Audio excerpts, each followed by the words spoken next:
Church, you need to wake up. You need to wake up. మీరున్న ఈ ఆత్మీయ నిద్రలోంచి మీరు లేవాలి. ఈ రోజున పౌలు గారు ఈ మాట అన్యజనులతో చెప్పట్లా, యేసుక్రీస్తు ఎవరో తెలవని వారికి చెప్పట్లా, సంఘముతో రాస్తున్నాడు, పత్రికలో రాస్తున్నాడు. ఇదిగో మీరు మేల్కొను సమయం వచ్చింది అని మీరు తెలుసుకోవాలి. It is the time for you to wake up. It is the hour that you need to wake up. ఈ రోజున దేవుని మందిరానికి వస్తూ కూడా ఆత్మీయంగా నిద్రపోతున్న వారు ఉన్నారు.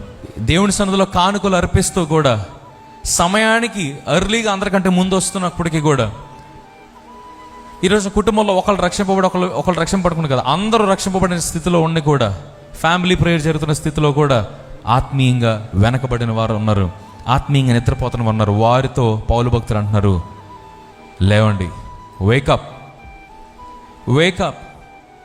ఆయన అంటున్నారు, ఎందుకని మిమ్మల్ని మేల్కోమంటున్నానంటే మీ జీవితంలో మనం కౌంట్ చేస్తున్నాం 2026. ఈ రోజున మీ ఒక్కొక్కళ్ళు ఇక్కడ ఉన్న ఒక్కొక్కళ్ళకి ఒక్కొక్క ఏజ్ ఉంటుంది.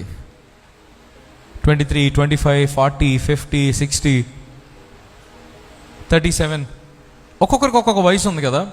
మీ జీవితంలో ఒక్కొక్క రోజు గడిచే కొలది అర్థం ఏంటో తెలుసా? మీ మరణానికి దగ్గర అవుతున్నారని అర్థం.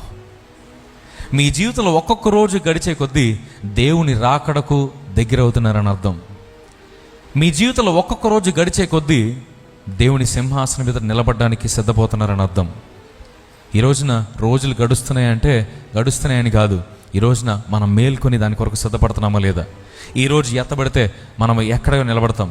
ఈ రోజు కనుక దేవుడు మనల్ని పిలుచుకుంటే కనుక మనం ఎక్కడికి చేరతాము? పరదేశికి చేరతామా, పాతాళానికి చేరతామా? ఈరోజు మనల్ని మనమే ప్రశ్నించుకోవాలి. మనం మేల్కొని ఉన్నామా, ఆత్మీయంగా నిద్రపోతున్నామా?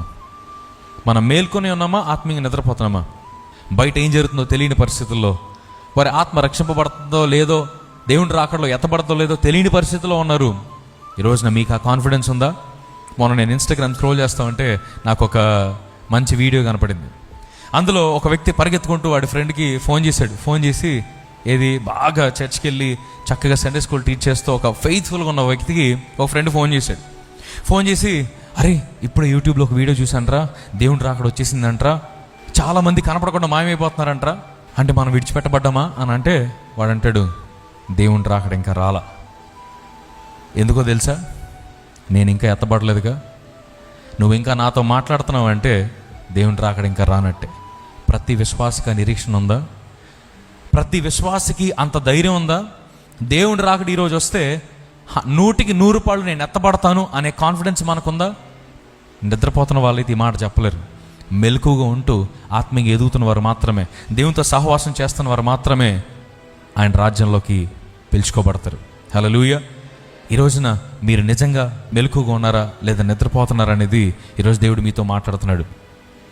మీ యొక్క డే స్కెడ్యూల్లో మీ కొలీగ్స్ లేదా మీ ఫ్రెండ్స్ లేదా మీతో పాటు పనిచేసేవారు లేదా మీతో పాటు హాస్టల్లో ఉండేవారు ఎవరైనా, మీ యొక్క డే స్కెడ్యూల్, మీరు పొద్దున్న లేచిన దగ్గర నుంచి సాయంత్రం పడుకునేంత వరకు కూడా మీరు ఎంత బిజీగా ఉంటారో చూస్తే, ఆ స్కెడ్యూల్లో ఎక్కడైనా మీరు దేవుని ప్రేమించే స్లాట్ కనపడుతుందా? వారికి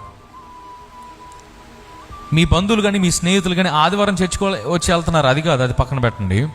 మిగిలిన వర్కింగ్ డేలో మీ స్కెడ్యూల్ని చూసినప్పుడు అందులో ఎక్కడైనా దేవుణ్ణి గణపరిచే సమయం ఉందా లేదా? అది లేకపోతే మనం ఆత్మీయంగా నిద్రపోతున్నట్లే. అది లేకపోతే మన టైం ఎక్కడికి వెళ్ళిపోతుందో, మన గ్రోత్ ఎక్కడికి వెళ్ళిపోతుందో, మన భవిష్యత్తు ఎక్కడికి వెళ్ళిపోతుందో అర్థమే లేదు. ఈరోజు నా దేవుడు మనతో మాట్లాడుతున్నాడు, లేవండి, నిద్ర లేవండి, నిద్ర లేచు వేళ ఆసనమైంది.